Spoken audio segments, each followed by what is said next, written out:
Hi guys, this is Daniel here. This is a video on sun worship and just things that I intuitively am beginning to understand now.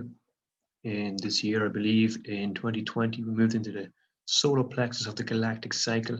It started below the root with a kind of flashing lights in 2012. Then in 2014, a red sun come up, which is associated with the root. Then in 2016, an orange sun come up and associated with the circle. And now at the end of 2019, a yellow sun come up, which is our entrance into the solar plexus. This is where the womb is, this is where life is, this is where the flame is, and our kind of test and hell, or maybe us meeting our twin flames as well. So I just want to, in this video, I want to kind of run through my kind of intuitive understanding now of the solar plexus and it's linked to the sun.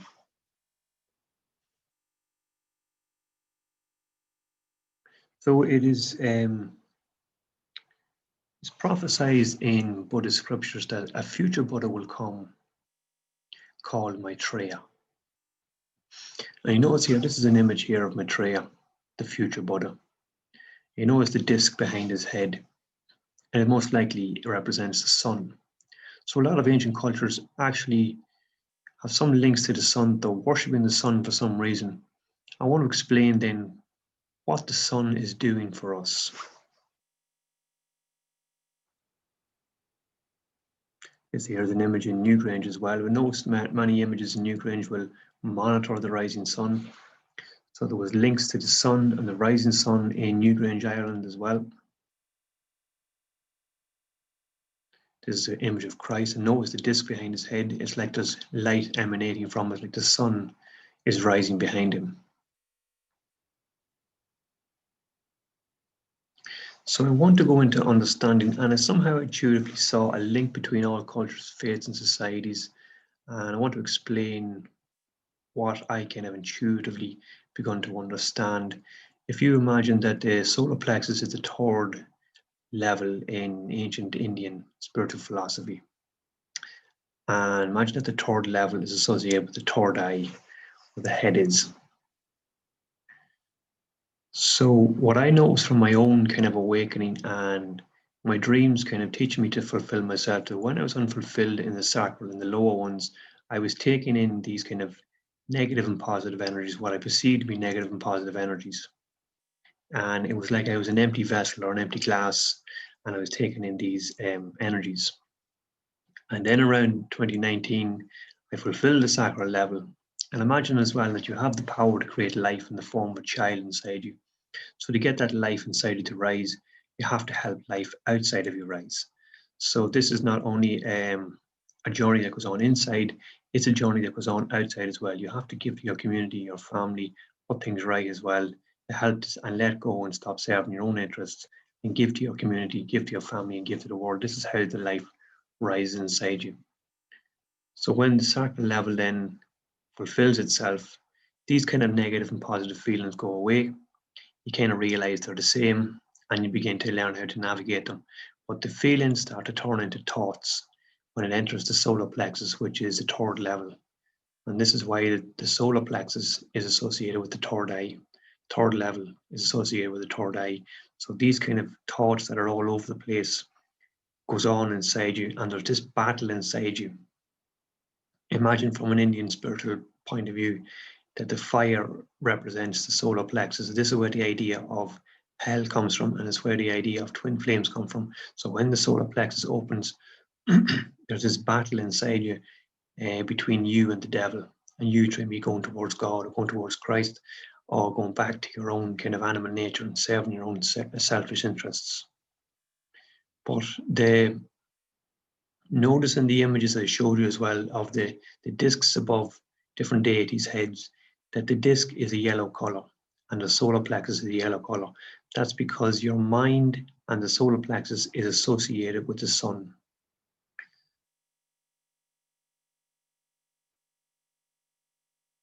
And what you'll notice as well, as you fulfill yourself and the solar plexus starts to open up, you start to feel more joy and passion for different things.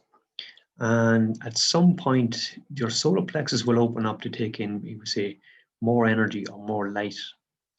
And intuitively you might begin to awaken at 3 or 5 in the morning. They reckon at 3 a.m. in the morning is the best time to pray because you're closest to God. So I regularly wake up this year at 3 a.m. in the morning and I'd pray. And something in my dream kind of pointed at my head, tapped me like this and pointed up. And I immediately became aware that I had to divert my attention up. And anything of a low vibration, low nature kind of thinking, I had to stop thinking about material wants, desires, overeating, over-gratifying myself emotionally, things like that. I had to let go of these things. And this year, a lot of fear kind of came into me. It was a battle with the devil inside my head. But then I noticed that the fear came into me at 5 in the morning. And I had to start to get up early in the morning at 5 and go for walks. But now I leave the curtains open in my window. And at 5 a.m. in the morning, I wake up and this fear comes over me. But all I have to do is look out the window and take in the light of the sun. And it seems to energize me in some sense. But it only energizes you when your solar plexus is opened. And your solar plexus can't open unless you transmute the base forces, give them up. You could say for the life in the womb in the solar plexus. So just notice, like across the world, there's a lot of different religions and spiritual traditions that actually have this sun sign above their head.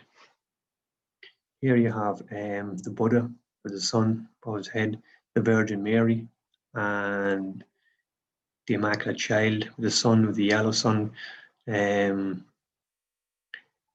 have the bull there with this kind of sun sign above the head, images and angel lead with the sun sign above the head. So it's this idea of awakening the solar plexus, because the solar plexus is the yellow color. You awaken it by transmuting the life inside you that creates a child, giving to life outside of you, working on yourself inside, and it awakes passion and joy in your solar plexus.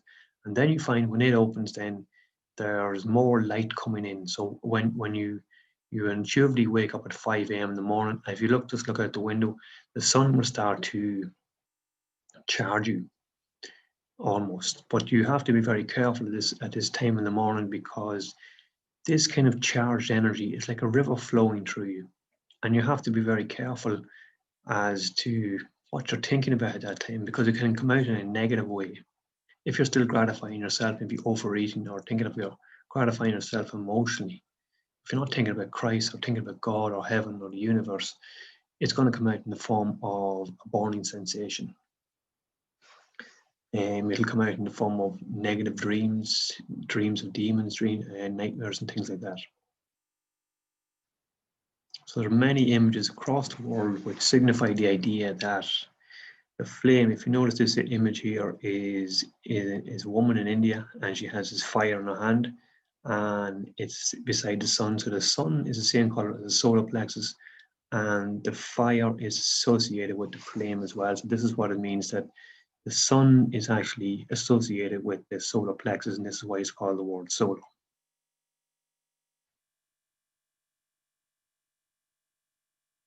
So again, I want to say that there's this moment at 5 a.m. in the morning that you become very charged up, and you need to be very careful about your thoughts, because it can come out in a low way, without you even you could say touching yourself or anything like that. That it can actually discharge in a lower way. So you need to learn to bring your attentions up to heaven, up to God, up to your third eye, and keep focused there, because you can very easily waste this life, waste this energy inside you in a kind of a lower kind of sense. And if you adhere to the principles of faith and you're praying in the morning, your gaze is upwards, you can actually transmute this force into more higher creative endeavors. So this is where the idea of the flame comes from, the solar plexus. It's where the idea of twin flames. So I believe now in 2020 we entered into the solar plexus, and confirmation for this was this kind of yellow or pink kind of sun that come up in the beginning of 2020, and it followed my dream in January in the summertime of 2019 of a yellow sun coming up, And I believe we enter the solar plexus. So this is where we are. We're in a kind of a galactic sense, we're in the fire, we're in the flame. So this is where twin flames may unite in 2020 or 2021. And this is also where the idea of heaven and hell comes from, that people have this choice inside them, and to choose heaven or to choose hell, or to choose selflessness or selfishness. And this is something that's going on with the galaxy or the universe, that we don't really have a choice. It's like energy or life that's around us that is influencing our thoughts all the time.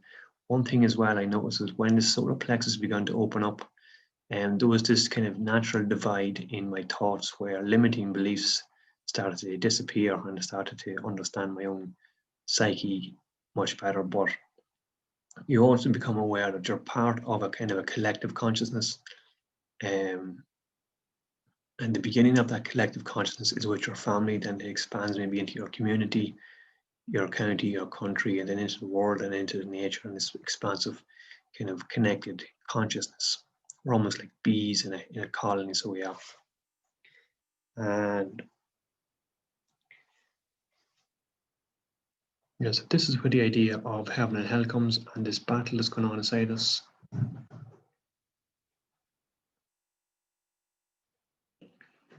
And realizing our need for prayer. So that's another video there on sun worship, and don't forget to like, subscribe, and I'll see you again.